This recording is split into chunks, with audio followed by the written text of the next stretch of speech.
রাদিয়াল্লাহু তাআলা আনহু ওনার মৃত্যুর সময় যখন আসলো বন্ধু, ওনার জবান দিয়ে কালেমা আসে না। নাউজুবিল্লাহ বলেন না। রাসূলের একজন প্রিয় সাহাবা, তার জবান দিয়ে কি আসে না? কালেমা আসে না। ব্যাপার কি? মৃত্যুর সময় সাকারাতের বিছনায়, কিন্তু তার জবান দিয়ে কালেমা আসে না। আমার রাসূল বিষয়টা জানতে পারলেন। জানার পর আলকামার মায়ের কাছে গেলেন। আলকামার মাকে বললেন ক্ষমা করে দেওয়ার জন্য। আলকামার মা ডাক দিয়ে বলেন, আমি তাকে জীবনেও ক্ষমা করব না, কারণ আমার কলিজায় এত বেশি আঘাত দিয়ে কখনো ক্ষমা করব না। এবার আমার নবী একটা ডাক দিয়ে বললেন, তাকে শাস্তি দেওয়ার জন্য, লাকড়ি আনার জন্য আগুন দিয়ে তাকে পুড়িয়ে ধ্বংস করে দিবে। আলকামার মা সেই বিষয়টা জানতে পারলেন। আলকামার মা সেই বিষয়টা জানতে পেরে তখন আলকামার মা, মায়ের মন বন্ধু বড় কোমল হয়, বড় নরম হয়। মায়ের কলিজায় আঘাত দেওয়ার পরে মা বলে ডাক দিলে আর মায়ের কলিজায় বন্ধু আর ব্যথা থাকে না। বাবার কলিজায় আঘাত দেওয়ার পরে বাবা বলে ডাক দিলে আর বাবার মনেও কোনো ব্যথা থাকে না। মা দুঃখিনী বুঝতে পেরেছে, এমন যদি হয় রে আমি মা কেমন করে সহ্য করব। মা দুঃখিনী সঙ্গে সঙ্গে ওনার ছেলেকে ক্ষমা করে দিয়েছে। ওই দিক দিয়ে আলকামা রাদিয়াল্লাহু তাআলা আনহু কালেমা পড়ে ফেলেছে। আরেকটু মহব্বতে পড়েন সুবহানাল্লাহ। মা যে কত বড় নেয়ামত। সন্তানের পক্ষে যদি মা হাসরের দিন থাকে, সন্তান জান্নাতি হয়ে যাবে। আর সন্তানের বিপক্ষে যদি মা থাকে, তাহলে সেই সন্তান পাহাড় পরিমাণ নেক নিয়েও যদি যায়, তারপরেও সে জাহান্নামী হয়ে যাবে। কথা বলেন ঠিক কিনা? আমরা জান্নাত চাই না জাহান্নাম চাই? আরো জোরে মহব্বতে। বন্ধুরে আমার, হাদিস শরীফের মধ্যে এসেছে, আমার নবী একটা শব্দ 3 বার ইউজ করেছে। হতভাগা সে, হতভাগা সে, হতভাগা সে 3 বার বলেছেন। কয়বার? 3 বার বলেছেন। আমার নবী 3 বার বলেছেন হতভাগা সে, হতভাগা সে, হতভাগা সে। কে রে সে হতভাগা? আমার নবী বলেছেন, যে পিতা মাতা একজনকে পেল অথবা 2 জনকে পৃথিবীর বুকে পাইল, পাওয়ার পরে তাদেরকে ভালোবেসে সেবা করে যত্ন করে আদর করে সে জান্নাতি হতে পারল না, আমার নবী ওই ব্যক্তিটাকে হতভাগা বলেছে।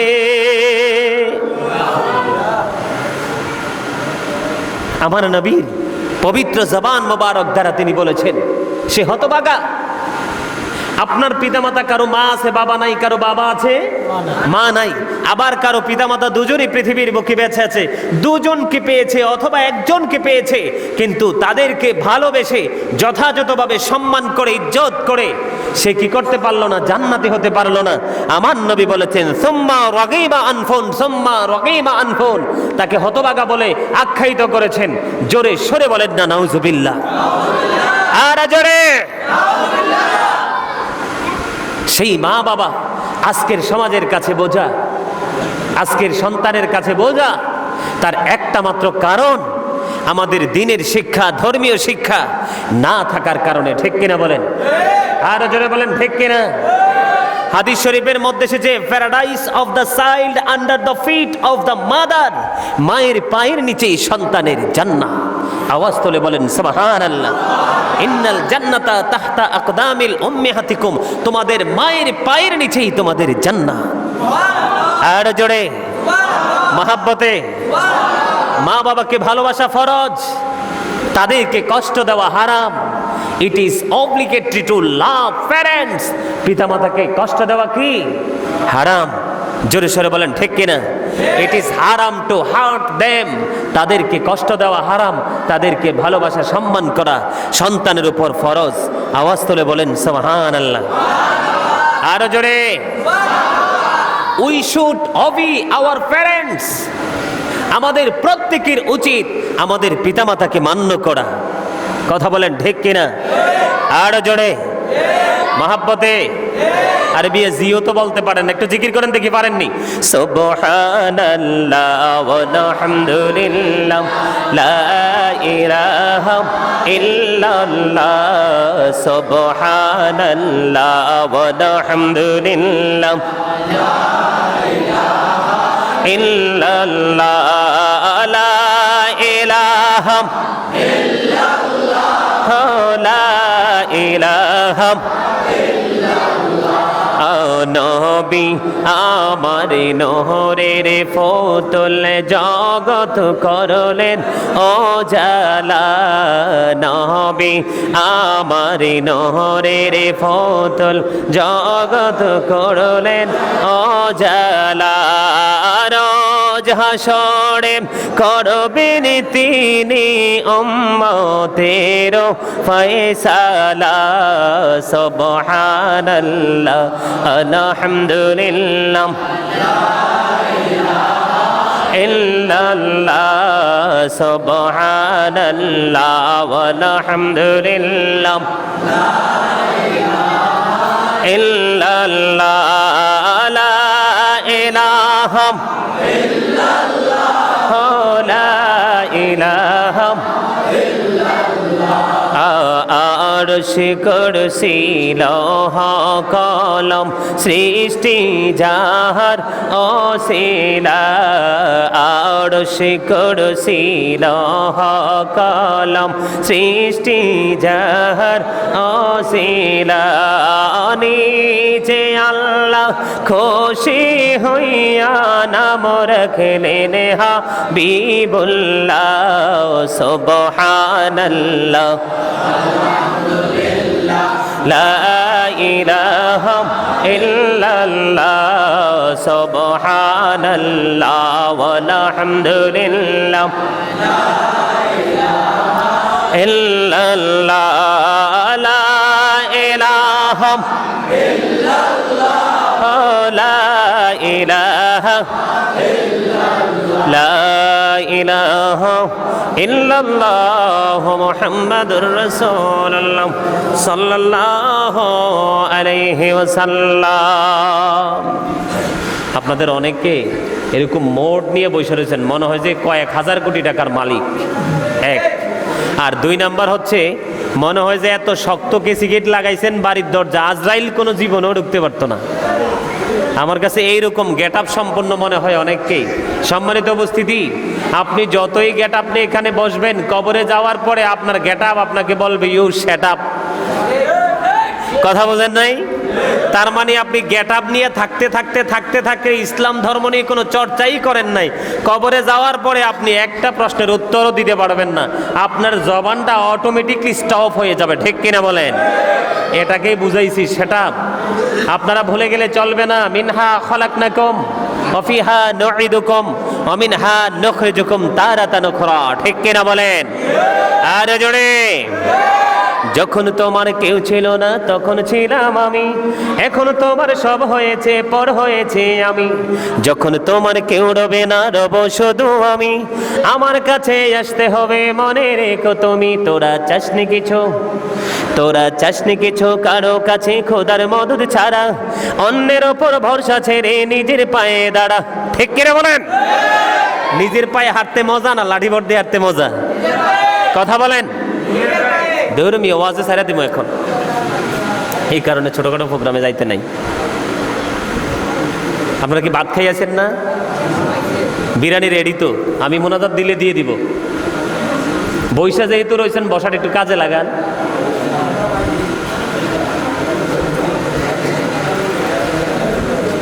আমার কথা কি আপনারা বুঝেন না? নিজের পায়ে দৌড়াইতে মজা না লাঠি ভোট দিয়া? নিজের পায়ে। তো ঠিক তেমন আপনি কবরে যাওয়ার সময় যদি নিজের আমল নিজে করে যেতে পারেন, তাইলে আপনার শক্তি থাকবে, আপনি ইচ্ছে মতো দৌড়াইতে পারবেন। আর আপনি যদি মনে মনে ভাবেন যে আমি চলে যাওয়ার পরে আমার আওলাদ আমার জন্য হাদিয়া তওফা পাঠাবে, তাহলে এটা একবারে বোকার কথা। কথা বলেন ঠিক কিনা? এটা কার কথা? একেবারে বোকা মানুষের কাজ, বোকা মানুষের কথা। আপনি একদিন ছিলেন না এই পৃথিবীতে, একদিন ছিলেন না, ছিলেন কোথায়? আলমে আরো হয় রুহের জগতে। এই পিতা মাতার মাধ্যমে আপনার আমার বডি হয়েছে, ওই ওখান থেকে আত্মাটা স্থানান্তর হয়ে ভিতরে ঢুকে গেছে, আপনি আমি পৃথিবীতে হয়ে গেছে মানুষ, ঠিক কিনা বলেন? আবার যখন এই দেহ থেকে প্রাণ পাখি বের হয়ে যাবে, বের হয়ে যাওয়ার পরে আমরা চলে যাবে আলমী বর্জক, মানে কবর থেকে একেবারে বিচারের কার্যক্রম সম্পন্ন হওয়া পর্যন্ত, আলমী বর্জক জীবন পরকাল পর্যন্ত, ঠিক কিনা বলেন? তখন কিন্তু আপনার আবার এই দেহের কোনো মূল্য থাকবে না। আপনার আমার প্রত্যেকের নামার আগে একটা নাম যোগ করা হবে, মরহুম আলী আকবর, ঠিক কিনা বলেন? কথা বলেন। তখন কিন্তু আপনি আমি আবার অসহায় হয়ে যাব। সেদিন উপায় কি? সেদিন উপায় আছে? কথা বলেন, আছে? আজকে যে আপনারা এখানে আসতে পেরেছেন, এটা তো আপনাদের খুশনসিব, কারণ এটা জান্নাতের বাগান। জান্নাতের বাগানে যে কেউ চাইলে আসতে পারেন, আল্লাহর যদি রহমত না হয়, হুকুম না হয়, আল্লাহ যদি জান্নাতের বাগানের জন্য কাউকে কবুল না করে। আরো জোরে বলেন। এই যে আলোচনা শুনতেছেন, এটাও আপনাদের সওয়াব। মাঝে মাঝে দুরূদ পড়তেছেন, এটাও সওয়াব। মাঝে মাঝে জিকির করতেছেন, এটাও সওয়াব। আলোচনা শোনার পরে আপনারা যদি বাহিরে গিয়ে ব্যক্তি জীবনে আমল করতে পারেন, এটাও আপনাদের জন্য সওয়াব, নেয়ামতের কথা, ঠিক কিনা বলেন? আরো জোরে। তো আমি যেই কথাটা বলতে চেয়েছিলাম যে মা বাবার দুজনের একজনকে পাইলো অথবা দুজনকে পাইলো, তাদেরকে সেবা করে যে তাদেরকে সম্মান করে যে জান্নাতি হতে পারলো না, তেই হলো সবচেয়ে বড় হতভাগা, ঠিক কিনা বলেন? বন্ধুরে আমার, আমার আপনার নবীকে প্রশ্ন করা হলো, ইয়া রাসূলুল্লাহ, ইয়া হাবিবাল্লাহ, নবী গো। একজন ওই ব্যক্তি প্রশ্ন করলো, ইয়া রাসূলুল্লাহ, ইয়া হাবিবাল্লাহ, নবী,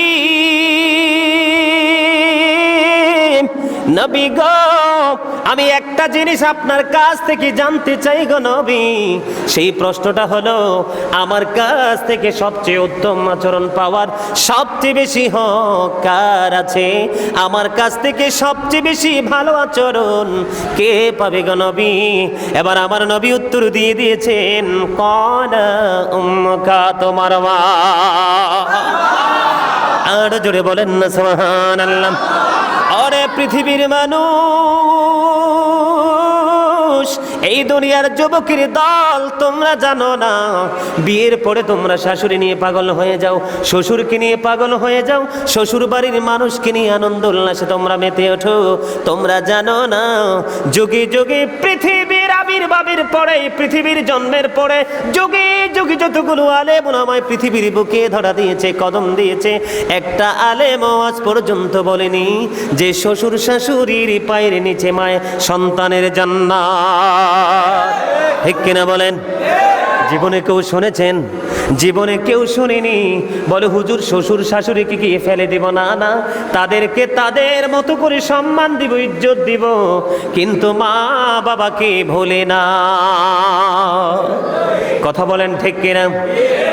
আমার নবী একবার বলেছেন, বন্ধু, ক্বালা উম্মুকা, তোমার মা। আবার প্রশ্ন করলেন, ক্বালা সুম্মা মান, তারপরে কে? এবার রাসূল বলেছেন, আবার ক্বালা উম্মুকা, তোমার মা।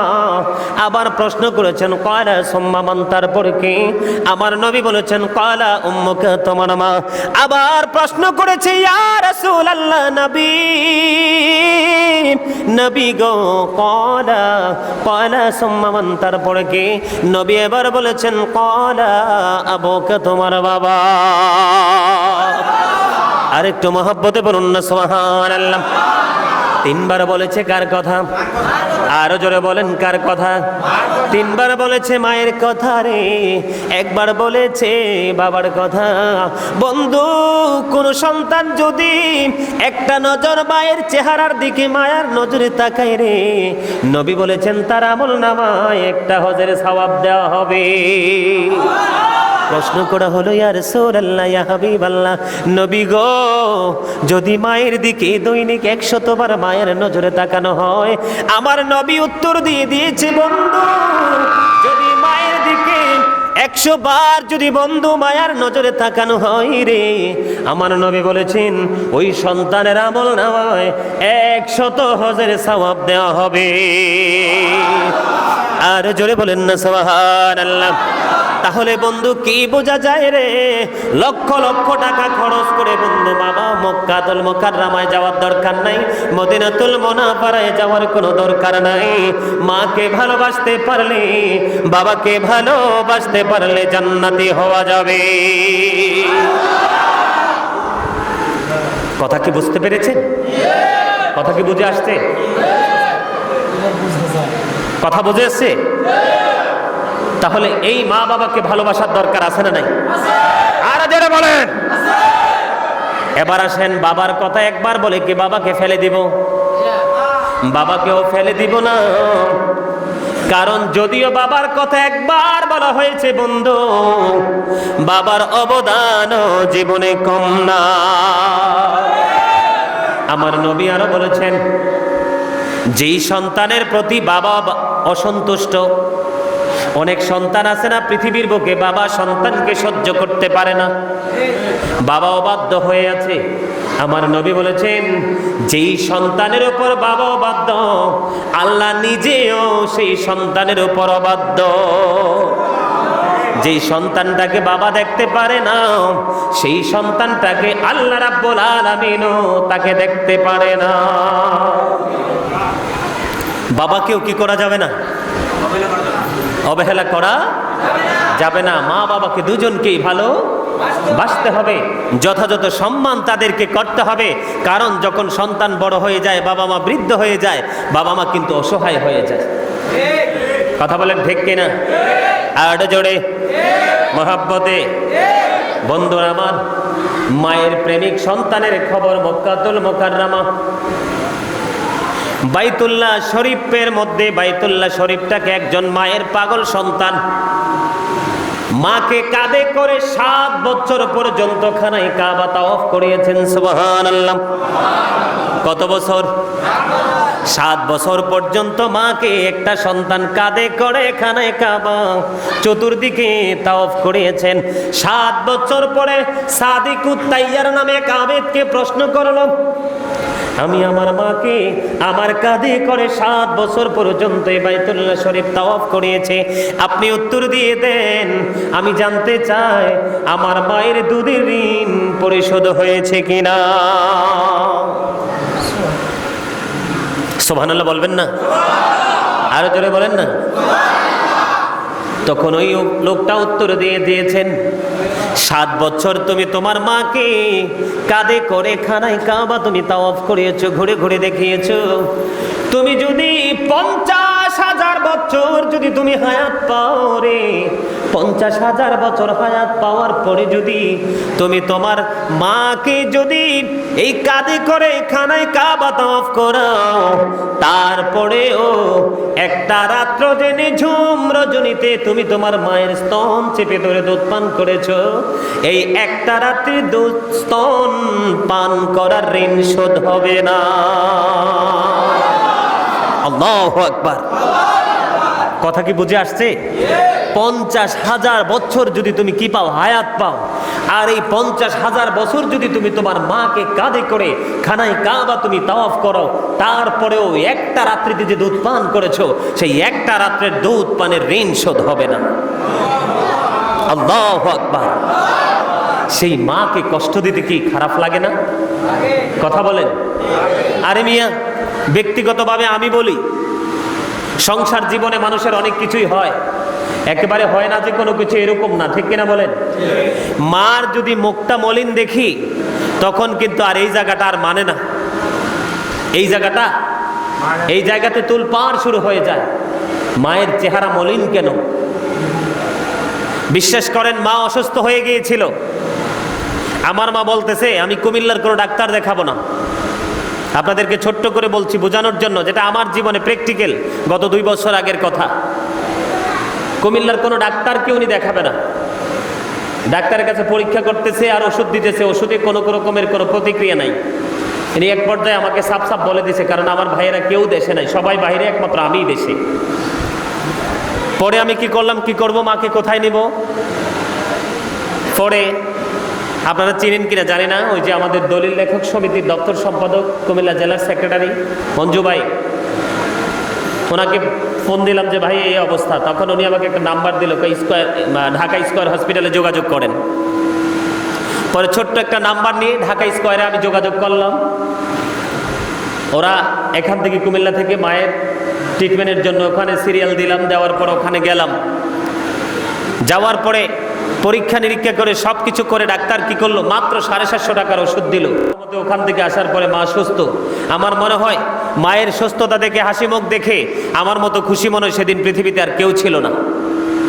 সম্মানিত উপস্থিতি, যে পিতামাতাকে আপন করে ভালোবাসতে জেনেছে, মানে পিতামাতাকে হৃদয় থেকে ভালোবাসতে পেরেছে, সেই সন্তানেরা বুঝতে পারে মা বাবা যে তাদের জন্য কত বড় নেয়ামত। কথা বলেন ঠিক কিনা? যতক্ষণ না পর্যন্ত তাদেরকে ভালো আপনি মন থেকে ভালোবাসতে না পারবেন, ততক্ষণ পর্যন্ত আপনি কোনো কিছুই বুঝে উঠতে পারবেন না। আসলে প্রেম করতে না জানলে, প্রেমিক হতে না পারলে আপনার প্রেমের মজা কি সেটা কখনোই বোঝা যায় না। ঠিক কিনা বলেন? যাদের মা নাই, বিশেষ দিনগুলোতে তাদের বুক ফেটে কান্না আসে, তারা বুঝতে পারে যে বাবা মা না থাকার ব্যথাটা যে কতটা কষ্টের। ঠিক কিনা বলেন? আরো জোরে, আরো মহাব্বতে বলেন, আমার মা নাই, আমার বাবা নাই, দয়াল রে দয়াল, আমার কি মা ডাকার স্বাদ নাই রে, আমার কি বাবা ডাকার স্বাদ নাই রে। বলেন, আমার মা নাই, আমার বাবা নাই, দয়াল রে দয়াল, আমার কি মা ডাকার স্বাদ নাই রে। ঘরে যাইয়া সবাই দেখে মা জননীর মুখ, বাবা যখন মাথায় হাত দে ভুলে যাই সব দুঃখ। ঠিক কিনা বলেন? আরো জোরে। যারা মা বাবাকে ভালোবাসে, মা বাবার স্নেহ মায়া মমতা পায়, তারা বুঝতে পারে যে তাদের ভালোবাসা, তাদের মায়া মমতাটা কেমন জিনিস। ঠিক কিনা বলেন? আপনাদেরকে আমি মজার একটা হাদিস শরীফ শোনাবো। আমি আশা করি বুদ্ধি বিচক্ষণতা বোধ সম্পন্ন ব্যক্তি যারা, তাদের বুঝতে কোনো অসুবিধা হবে না। বন্ধু, তার আগে ওই যে বুখারী শরীফ যিনি লিখেছেন, ইমাম বুখারীর জীবনী থেকে ছোট্ট একটা কথা, আমি গল্প একটা আপনাদেরকে শোনাবো। ইমাম বুখারী ছোট্টকালে তিনি অসুস্থ হয়ে গিয়েছিল। ওনার বাবা পৃথিবীর বুকে ছোট্টকালে তিনি তার বাবাকে হারিয়েছেন। এমন এক সমস্যা, শারীরিক অসুস্থতা তার হয়েছিল। তৎকালীন সময়ে কোনো ডাক্তারের যত ডাক্তারের শরণাপন্ন হয়েছে, কোনো ডাক্তার ইমাম বুখারীকে সুস্থ করতে পারে নাই। তার দুইটা চোখের দৃষ্টিশক্তি চলে গিয়েছিল, তার মানে সে অন্ধ হয়ে গিয়েছিল। জোরে সোরে বলেন আল্লাহু আকবার। তিনি অন্ধ হয়ে গিয়েছিল। কোনো চিকিৎসক, কোনো ডাক্তার তাকে ভালো করতে পারেনি। ইমাম বুখারীর মা এমন একজন আল্লাহওয়ালা বুজুর্গ ছিল, এমন একজন আবেদা তিনি ছিলেন। তিনি আল্লাহর কাছে দোয়া করে দিলেন, মনিব, আমার চোখে, আমার ছেলের চোখের দৃষ্টিশক্তি তুমি ফিরিয়ে দাও। আল্লাহ রাব্বুল আলামিন কি করলেন? ওই মায়ের দোয়া কবুল করলেন। একদিন হঠাৎ করে ইব্রাহিম আলাইহিস সালামকে স্বপ্নে দেখলেন। ইব্রাহিম খলিলুল্লাহ ডেকে ডেকে বলতেছেন, ইব্রাহিম খলিলুল্লাহ ডেকে ডেকে বলতেছেন, তোমার ছেলের চোখ আল্লাহ রাব্বুল আলামিন ভালো করে দিয়েছে। তুমি মায়ের দোয়া আল্লাহ রাব্বুল আলামিন কবুল করেছে। সত্যি সত্যি বন্ধু, ইমাম বুখারী সকালবেলা ঘুম থেকে উঠল। ঘুম থেকে ওঠার পরে তিনি উচ্চ আওয়াজে চিৎকার করে করে ডেকে ডেকে বলছে, মা, মা গো, আল্লাহ রাব্বুল আলামিন আপনার দোয়া কবুল করেছে। আমি আমার চোখের দৃষ্টি ফিরে পেয়েছি, আমার চোখ জন্মন্ধতা ভালো হয়ে গেছে। তো যে মায়ের দোয়ায় অন্ধ চোখ ভালো হতে পারে, বন্ধুরা আমার, সেই মায়ের দোয়ায় সন্তান কিন্তু জান্নাতীয় হতে পারে। যেই মায়ের দোয়ায় সন্তান জান্নাতি হতে পারে, সেই মায়ের অভিশাপে কিন্তু সন্তান জাহান্নামী হতে পারে। কথা বলেন ঠিক কিনা? বুখারী এবং মুসলিম শরীফের মধ্যে এসেছে হাদিসখানা, হযরতে আবু হুরায়রা রাদিয়াল্লাহু তাআলা আনহু থেকে হাদিসখানা বর্ণিত। হাদিস শরীফের মধ্যে এসেছে আল্লাহ রাসূল বলেছেন, 3টি শিশু দোলনায় কথা বলেছেন। কয়টি শিশু? একটু মন দিয়ে শুনবেন। 3টি শিশু দোলনায় কথা বলেছেন। একটা শিশু হলো হযরতে ঈসা রুহুল্লাহ। সুবহানাল্লাহ বলেন। কারণ ঈসা নবী কিন্তু পৃথিবীতে বাবা ছাড়া এসেছে। ঈসা নবী পৃথিবীতে কি এসেছেন? বাবা ছাড়া এসেছে। ঈসা নবীর মা মরিয়মকে নিয়ে যখন তৎকালীন সময়ে মানুষ বিভিন্ন রকমের মন্তব্য করতেছিল, তখন ওই শিশু ঈসা নবী দোলনা থেকে বলেছিল, আমার মা খারাপ না, আমি হলাম তোমাদের নবী ঈসা রুহুল্লাহ। জোরে সরে বলেন সুবহানাল্লাহ। যেই ঈসা নবীর সাথে বেয়াদবি করার কারণে তৎকালীন সময়ে ঈসা নবীর কওম 400 লোক একসাথে 3 দিন শুয়োর অবস্থায় জীবন যাপন করে শুয়োর অবস্থায় তারা ইন্তেকাল করেছে। জোরে বলেন নাউজুবিল্লাহ। সেই ঈসা নবী কিন্তু ছোট্ট থাকতে ধুলনায় কথা বলেছেন। আরেকটা শিশু হলো যার নাম হলো হযরত জুরিস। জোরে বলেন না সুবহানাল্লাহ। বন্ধু, আমি মা বাবার ইজ্জত, মা বাবার পাওয়ার, মায়ের পাওয়ার কতটুকু আল্লাহ রাব্বুল আলামিনের প্রত্যেকটা সন্তানের জন্য মায়ের সাথে কত গভীর সম্পর্ক। জুরিস হুজরার মধ্যে বসে বসে ইবাদত করতে মজা পাইতো। জুরিস নামাজরত অবস্থায়, এবার জুরিজের মা আসছে বাইরে থেকে, ডাকতেছে, জুরিস বাবা, আমি মা এসেছি তোমার সাথে দেখা করার জন্য। কিন্তু জুরিস তখন নামাজরত অবস্থায় ছিল। জুরিজ আল্লাহ রাব্বুল আলামিনকে একটা ডাক দিয়ে বলল, আল্লাহ, এদিক দিয়ে আমি নামাজরত অবস্থায় আছি আর বাহিরে আমার মা ডাকছে, আমি এখন কি করব? আমি কি নামাজ পড়ব নাকি মায়ের ডাকে সাড়া দেব? হাদিস শরীফ প্রমাণ করে জুরিজ মায়ের ডাকে সাড়া দিলেন না, তিনি নামাজ চালিয়ে গেলেন। নামাজ শেষ করার পরে বাইরে এসে দেখে ওনার মা আর বাইরে নাই, এখান থেকে তিনি চলে গেছে। একদিন, কয়দিন? একদিন। আজকে জুরিজকে ডাকতেছে, জুরিজ বাইরে আসে না, এই জন্য মা কি করলো, হুজরার বাইরে থেকে তিনি চলে গেলেন। পরের দিন আবার জুরিজ নামাজরত অবস্থায়, এই নামাজরত অবস্থায় আবার মা এসে বাহির থেকে ডাকছে, বাবা জুরিজ তুমি কোথায় রে? আমি মা এসেছি, আমার সাথে দেখা করো। আজকেও জুরিজ নামাজরত অবস্থায়, আজকেও জুরিজ ডেকে ডেকে বলে, মনিব আজকেও তো আমি নামাজরত অবস্থায়, আমি কি নামাজ চালিয়ে যাব নাকি আমার মায়ের ডাকে সাড়া দিব? আজকেও জুরিজ মায়ের ডাকে আর সাড়া দেয় না, তিনি আগের দিনের মতো ধারাবাহিকভাবে তিনি নামাজ চালিয়ে গেলেন। নামাজ শেষ করার পরে এবার দ্বিতীয় দিন বাহিরে এসে দেখি মা হুজরার বাহিরে নাই। আজকেও মা চলে গেছে, আজকেও কি মা চলে গেছে। এই 2 দিন চলে গেল। আবার বন্ধু তৃতীয় দিন জুরিজ হুজরার মধ্যে নামাজরত অবস্থায় বাহির থেকে এসে মা ডাকছে, বাবা জুরিজ আমি মা এসেছি তোমার সাথে দেখা করার জন্য, আমার সাথে দেখা করো। আজকেও জুরিজ গত 2 দিনের মতো আজকেও নামাজ চালিয়ে গেল, আজকেও মায়ের ডাকে সাড়া দিল না বন্ধু। জুরিজ আজকেও নামাজ শেষ করলো, শেষ করে বাইরে এসে দেখে আজকেও মা নাই। মা যাওয়ার সময় আল্লাহ রাব্বুল আলামিনকে ডাক দিয়ে বলল, আল্লাহ আমি এক এক করে 3 দিন আমার ছেলের সাথে দেখা করার জন্য এসেছি, আমার ছেলে আমাকে দেখা দেয় না, তাকে বেশ্যা মহিলার মুখ না দেখাইয়া মরণ দিও না। জোরে বলেন না নাউজুবিল্লাহ। কি মা কি বলেছেন? বেশ্যা মহিলা কি ভালো মহিলা না খারাপ? নষ্ট চরিত্রের মহিলাদেরকে বেশ্যা বলা হয়, ঠিক কিনা বলেন? এটা কি নিকৃষ্ট বদদোয়া না? অভিশাপ দিয়ে দিয়েছেন।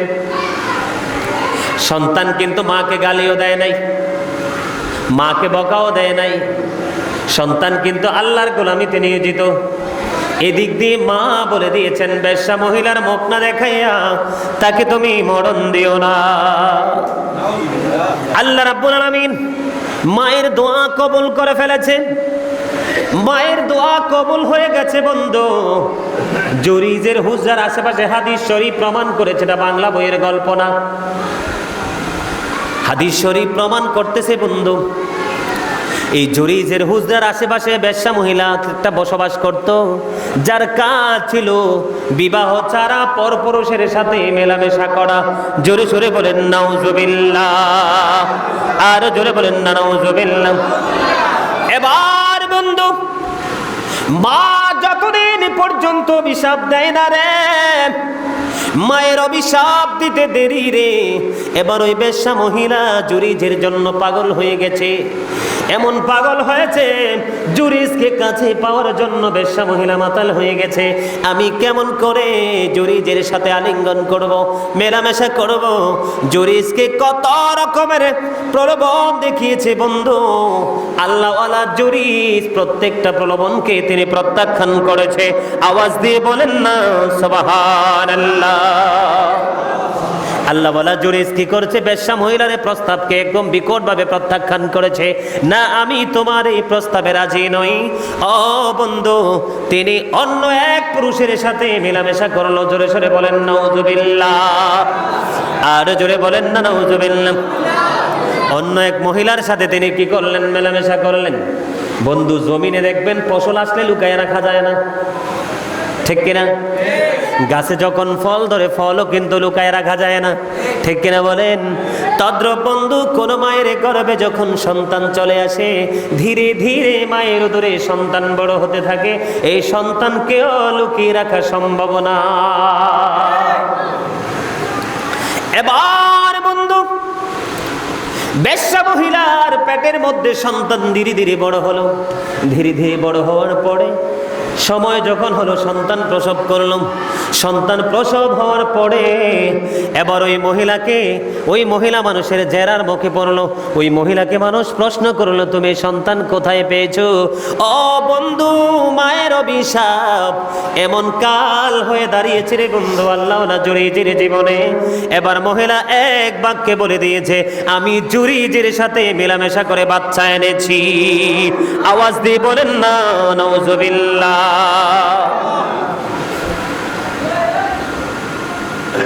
আসলে কি জুরিস মহিলার সাথে মেলামেশা করছে? এটা আমার বয়ান না, এটা হাদিস শরীফ থেকে প্রমাণ। আজ থেকে 1450 বছর আগের ওয়াজ। এবার বন্ধু কি করলো? আমাদের সমাজ এবং তৎকালীন সময় থেকে আজ ধারাবাহিক একটা রোল মডেল কিন্তু আছে। সেই রোল মডেলটা হলো কি জানেন? চোর যদি চুরি করে তাকে নিয়ে মানুষের কোনো মাথা ব্যথা নাই। সন্ত্রাসী যদি অত্যাচার করে সেটা নিয়েও কোনো মাথা ব্যথা নাই। সমাজের নষ্ট চরিত্রের মানুষ যদি কোনো খারাপ কাজ করে সেটা নিয়েও কিন্তু সমাজের মানুষের ততটা মাথা ব্যথা নাই যতটা মাথা ব্যথা হয়ে ইমাম সাহেব ছোট্ট একটা অপরাধ করলে, ঠিক কিনা বলেন? সব অপরাধ মানুষ সহ্য করতে পারে রে, কিন্তু ইমাম সাহেব মনের ভুল একটা অপরাধ করেছে। এই অপরাধ ক্ষমা করতে মুসল্লিরা রাজি না, কিন্তু তাদের মাথায় নাই বিগত দিনে যে নামাজ পড়েছে সব তো ধ্বংস হয়ে যাবে, ঠিক কিনা বলেন? বন্ধু, ঠিক তেমনটি হয়েছিল জুরিজের জীবনে। তৎকালীন সময়ের মানুষগুলো, কিছু অসৎ মানুষ আছে, ইমানদারদের আঘাত করতে পারলে খুশি হয়, আছে কিনা? প্রকৃত নামাজি, প্রকৃত আল্লাহওয়ালা, প্রকৃত ফরেজগাররা কখনো কোনো মুমিনের অপরাধ করলে সেটা প্রকাশ করে না, ঢাকার চেষ্টা করে, ঠিক কিনা বলেন? তৎকালীন সময়ে কিছু অসৎ লোক এমন ভাবে পাগল হয়েছে বন্ধু, জুরিজের কথা শুনে এবার দৌড়ে চলে আসলো জুরিজের কাছে। এসে প্রথমে তারা জুরিজের হুজরাটা ভেঙে ফেলেছে। জোরে সোরে বলেন না নাউজুবিল্লাহ। কি করেছেন? জুরিজের হুজরাটা বন্ধু ভেঙে ফেলেছে আর জুরিজকে প্রহার করতেছে। সরল মনা জুরিজ কিচ্ছু তো জানে না। উনি বলতেছে, কেন গো আমাকে প্রহার করতেছো, আমাকে কেন আঘাত করতেছো, আমার হুজরা কেন ভেঙে ফেলেছো?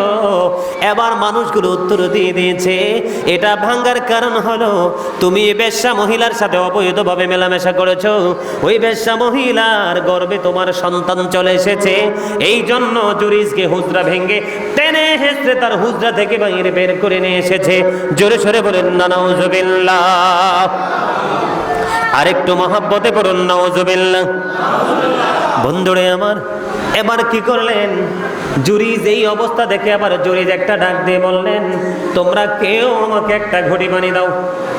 এবার জুরিজকে একটা ঘটি বানিয়ে দেওয়া হলো। পানি দেওয়ার পরে তিনি সুন্দর করে অজু বানাইলেন। সুন্দর করে অজু বানাইয়া এবার ওই ভাঙ্গা হুজরাতে গিয়ে তিনি নামাজ পড়লেন। নামাজ শেষে বের হয়ে এসে বললেন, ওই বেশ্যা মহিলার উদর থেকে যে বাচ্চা প্রসব হয়েছে, ওই বাচ্চাটাকে তোমরা আমার কাছে নিয়ে আসো। এবার বাচ্চাটাকে তার কাছে নিয়ে আসলো। আসার পরে হাদিস শরীফ প্রমাণ করেছে, বাচ্চার পেটের উপর হযরতে জুরিজের হাতটা রেখে বাচ্চার পেটের উপর সুন্দর করে আরামদায়ক ভাবে একটা আপনার নাড়া দিলেন। নাড়া দিয়ে বললেন, বাবু বলো না তোমার বাবাকে। এবার ওই ছোট্ট মাসুম বাচ্চা উত্তর দিয়ে দিয়েছে বন্ধু, ওই ছোট্ট মাসুম বাচ্চা উত্তর দিয়ে দিয়েছেন, ওই রাখাল আমার বাবা। আওয়াজ তুলে বলেন সুবহানাল্লাহ, আর জোরে। এই হাদিস শরীফটা অনেক লম্বা, তৃতীয় অংশটা বলবো না। আমার প্রয়োজনীয় যেই জায়গাটা, সেই জায়গাটা আপনাদেরকে শোনাইছি বোঝানোর জন্য। যদিও জুরিজ তার আল্লাহওয়ালা, তার বুজুর্গ আছে, তার কারামতি দেখানোর মতো সেই পাওয়ার আছে, কিন্তু মায়ের দোয়া কবুল হয়েছে কিনা বলেন? মা যে অভিশাপ দিছে এত বুজুর্গ সন্তান হওয়ার পরেও কিন্তু বেশ্যা মহিলাকে জড়িয়ে তার চরিত্রে কিন্তু কালেমা লেগেছে, ঠিক কিনা বলেন? কথা বলেন ঠিক কিনা? তো সেই জন্য আমি আপনাদেরকে এই যে এই হাদিস শরীফের এই অংশটা আপনাদেরকে শোনানোর একটা মাত্র উদ্দেশ্য হলো, বন্ধুরা আমার, আপনি যত বড় ফরেজগারি হন, 100 বার যদি হজও করেন, তারপরেও কিন্তু মা বাবার কলিজায় আঘাত দিলে আপনার সব কিছু ধ্বংস হয়ে যাবে, ঠিক কিনা বলেন? আল্লাহ বলেছেন ওয়া'বুদুল্লাহ ওয়ালা তুশরিকু বিহি শাইয়্যা ওয়া বিল ওয়ালিদাইনি ইহসানা, ঠিক কিনা বলেন? আল্লাহ রাব্বুল আলামিন বলেছেন তোমরা আল্লাহর ইবাদত করো, আল্লাহর সাথে কি করো না, কাউকে শরীক করো না। ওয়া বিল ওয়ালিদাইনি ইহসানা, মা বাবার সাথে ভালো আচরণ করতেই থাকো, তাদেরকে সম্মান করতেই থাকো, ভালো বাসতেই থাকো, ঠিক কিনা বলেন? লা তা'বুদু ইল্লাল্লাহ ওয়া বিল ওয়ালিদাইনি ইহসানা, ঠিক কিনা বলেন? তোমরা আল্লাহ ছাড়া আর কারো ইবাদত করিও না, মা বাবাকে ভালো বাসতেই থাকো, সম্মান করো। জোরে সোরে বলেন না সুবহানাল্লাহ? আরেকটু মহব্বতে বলুন সুবহানাল্লাহ। মা বাবাকে ভালোবাসার ইচ্ছা আছে না নাই? আরো জোরে। সম্মানিত উপস্থিতি, এবার আসেন, অনেকের মা বাবা কিন্তু পৃথিবীতে বাচ্চা নাই, মা বাবাকে কিভাবে সম্মান করবে, আদর করবে, সেটা কিন্তু তারা অনেকেই বুঝতে পারে না। রাসূল সাল্লাল্লাহু আলাইহি সাল্লাম এই ব্যাপারেও কিন্তু তিনি হাদিস শরীফ বর্ণনা করেছেন, পিতামাতা চলে যাওয়ার পরে পিতামাতার জন্য আপনারা হাদিয়া পাঠাইতে পারবেন। যেমন আজকে যারা এই যে মিলাদুন্নবী উদযাপন হচ্ছে, আপনারা কিন্তু টাকা দিয়েছেন কম বেশি সবাই, কথা বলেন, দিচ্ছেন না? টাকা দিয়েছেন, পয়সা দিয়েছেন, শারীরিক মানসিকভাবে আপনারা কি করেছেন? শ্রম দিয়েছেন। এগুলো কিন্তু আপনাদের যাদের আওলাদ কবরে গেছে তাদের জন্য কিন্তু হাদিয়া হিসাবে কাজে লাগবে। দেখবেন হুজুররা যখন মোনাজাত ধরে তখন কিন্তু বলে যে আপনাদের কার কি বলার আছে বলেন, তখন কিন্তু অনেকেই বলে যে হুজুর আমার বাবা মা নাই, তাদের জন্য একটু দোয়া করেন। ম্যাক্সিমাম সন্তানের দাবি এটাই, কথা বলেন ঠিক কিনা? যাদের পিতামাতা পৃথিবীর বুকে বেঁচে নেই তাদের জন্য, তাদেরকে আপনারা ভালোবাসতে পারবেন, সম্মান করতে পারবেন, সেটা হলো তাদের জন্য হাদিয়া পাঠাবেন, উপটৌকন পাঠাবেন। যেমন সেটা হলো আজকের মিলাদে আপনি টাকা খরচ করেছেন, এইটা হাদিয়া হিসাবে তাদের জন্য কাজে লাগবে। অনেক সন্তানেরা হুজুরদেরকে দিয়ে অথবা নিজেরা কোরআন তেলাওয়াত করে বলে, আল্লাহ এই হাদিয়াটা আমার বাবা মার জন্য তুমি কবুল করে নাও, ঠিক কিনা বলেন? যেমন এই মসজিদের অসম্পূর্ণ কাজ এখনো বাকি আছে, অনেকেই জায়গা দিয়েছেন, অনেকে আবার টাকা দিয়েছেন। এই টাকা দেওয়ার বিনিময় হলো অনেকের অন্তর থেকে দাবি যে আমার পূর্বপুরুষ যারা কবরে চলে গেছে তাদের কবর আযাব যেন আল্লাহ বন্ধ করে দেয়, ঠিক কিনা বলেন? ঠিক তেমনি ভাবে তাদের জন্য আপনি মিলাদ পড়াতে পারবেন, কোরআন খতম করতে পারবেন, তাদের জন্য দান সদকা করতে পারবেন। রাস্তায় যদি কোনো অসুবিধা থাকে, মানুষ চলতে পারে না, সদকায়ে জারি হিসাবে তাদের আত্মার মাগফিরাতের জন্য এবং আপনার জন্য সদকায়ে জারি হিসাবে এটা জারি থাকবে, রাস্তার কাজ করতে পারবেন। সম্মানিত উপস্থিতি, বাবা যেই বন্ধুকে ভালোবাসতো সেই বন্ধুর সাথে আপনার সম্পর্ক রাখতে হবে। কি এটা আমার কথা না, এটা রাসূলের শিক্ষা। মা যাদের সাথে ভালো সম্পর্ক ছিল, যে আত্মীয় স্বজনের সাথে ভালো সম্পর্ক ছিল, প্রকৃত সন্তানের কাজ হলো মা চলে যাওয়ার পরে মায়ের আওলাদের সাথে ভালো মধুর সম্পর্ক বন্ধনটাকে বজায় রাখা। এটা হলো আমার রাসূলের শিক্ষা, ঠিক কিনা বলেন? আরো জোরে, মহাব্বতে। আপনারা কি এই কাজ করতে পারবেন? সম্মানিত উপস্থিতি, মা বাবাকে ভালোবাসবেন, মা বাবার সাথে মধুর সম্পর্ক রাখবেন এবং যাদের মা বাবা কবরে চলে গেছে তাদের জন্য হাদিয়া হিসাবে দান সদকা করবেন, মিলাদ পড়বেন, তাদের জন্য হাদিয়া পাঠাবেন। আল্লাহ যেন আমাদের সবাইকে মা বাবাকে ভালোবাসার তৌফিক দান করে, সকলে বলুন আমিন। আপনাদেরকে আমি আরেকটা মজার খবর শোনাবো। সেই মজার খবরটা হলো মূসা নবীর জামানায়, মূসা নবীর জামানায় একজন গোস্ত বিক্রেতা কসাই ছিল, যার নাম ছিল আলী বিন মুয়াফিক। আল্লাহ রাব্বুল আলামিন একদিন, মূসা আলাইহিস সালাম একদিন আল্লাহ রাব্বুল আলামিনকে বলল, আল্লাহ আমি তো এই জামানার নবী, আমার সাথে কি বন্ধু হয়ে জান্নাতে যাবে? আমি তার ঠিকানাটা জানতে চাই, তাকে দেখতে চাই। আল্লাহ রাব্বুল আলামিন ঠিকানা দিলেন। এত বিশ্রী চেহারা ছিল এই আলী বিন মুয়াফিকের, এত কুশ্রী চেহারা ছিল, যেমন ধরেন তার মতো নিকৃষ্ট আর কোনো মানুষ হতে পারে না। মূসা নবীকে আল্লাহ রাব্বুল আলামিন ঠিকানা দিলেন। ঠিকানা দেওয়ার পরে মূসা কালিমুল্লাহ চলে গেলেন। যাইয়া মূসা নবী যাইয়া দেখলেন বলক শহরের মধ্যে তিনি গোশত বিক্রি করেন একজন কসাই, তার চেহারা তো বিশ্রী। মূসা নবী নিজেকে নিজে প্রশ্ন করতেছে, এত বিশ্রী চেহারার মানুষ, কাজে পেশায় একজন সে কসাই, সে কেমন করে আল্লাহ রাব্বুল আলামিনের এত প্রিয় বান্দা হতে পারলো যে নিজে আমি মূসার সাথে বন্ধু হয়ে থাকবে? মূসা নবী কি জানেন? মূসা নবী আল্লাহ রাব্বুল আলামিন 8 জন নবীকে আল্লাহ স্বর্গীয় উপাধি দিয়েছেন। কয়জন? 8 জন নবী। এর মধ্যে সর্বপ্রথম হলো আদম সফিউল্লাহ, আর আমার নবীর আগে সর্বশেষ হলো ঈসা রুহুল্লাহ। ঈসা রুহুল্লাহর আগে হলো মূসা কালিমুল্লাহ। জোরে বলেন সুবহানাল্লাহ। 8 জন নবীকে আল্লাহ স্বর্গীয় উপাধি দিয়েছেন, এর মধ্যে একজন হলো মূসা কালিমুল্লাহ। আওয়াজ দিয়ে বলেন না সুবহানাল্লাহ। মূসা নবী তার কাছে গিয়ে বন্ধু অবাক হয়ে গেল। কসাই কি করতেছেন তিনি দেখতেছেন, বসে রয়েছেন। কাজ যখন শেষ হয়ে গেল, মূসা নবী তার সাথে কথা বললেন, আলী বিন মুওয়াফিকের সাথে কথাবার্তা বলতে বলতে বলতে বলতে এক পর্যায়ে মূসা কালিমুল্লাহ আলী বিন মুওয়াফিকের সঙ্গে তার বাড়ির দিকে রওনা হলো। তার বাড়ির দিকে রওনা হলো। বাড়িতে যাইয়ে দেখে বন্ধু ওই আলী বিন মুওয়াফিকের মা দুনিয়ার বুকে বেঁচে আছে, একেবারে বৃদ্ধ, যিনি কোনো কিছুই করার ক্ষমতা তার নাই। একটা পিঁপড়া যদি গায়ে বসে পিপিলিকা পর্যন্ত সরাইবার ক্ষমতা নাই, এত দুর্বল সেই মা। মূসা নবী গেলেন। মূসা নবী যাইয়া দেখলেন সারাদিন ওই বুড়িমার ছেলে মূসা আলী বিন মুওয়াফিক তিনি গোশত বিক্রি করলো। গোশত বিক্রি করতে করতে করতে করতে বন্ধু সারাদিন এত পরিশ্রম করতে করতে তিনি বাড়িতে গেলেন। বাড়িতে যাইয়া এবার তিনি কি করলেন, মূসা নবী দেখতেছেন ওই সন্তান তিনি কি করেন নাই, নিজে গোসল করেন নাই। যাইয়া মাকে কি করলেন, পরিষ্কার পরিচ্ছন্ন করলেন। মায়ের জন্য গোশত তিনি কি করলেন, মায়ের জন্য বন্ধু গোশত তিনি রান্না করলেন, মায়ের জন্য রুটি বানাইলেন। এই দৃশ্য মূসা নবী বসে বসে দেখতেছে। সুবহানাল্লাহ। মূসা নবী আশ্চর্য হয়ে গেলেন, এ কেমন প্রেম রে!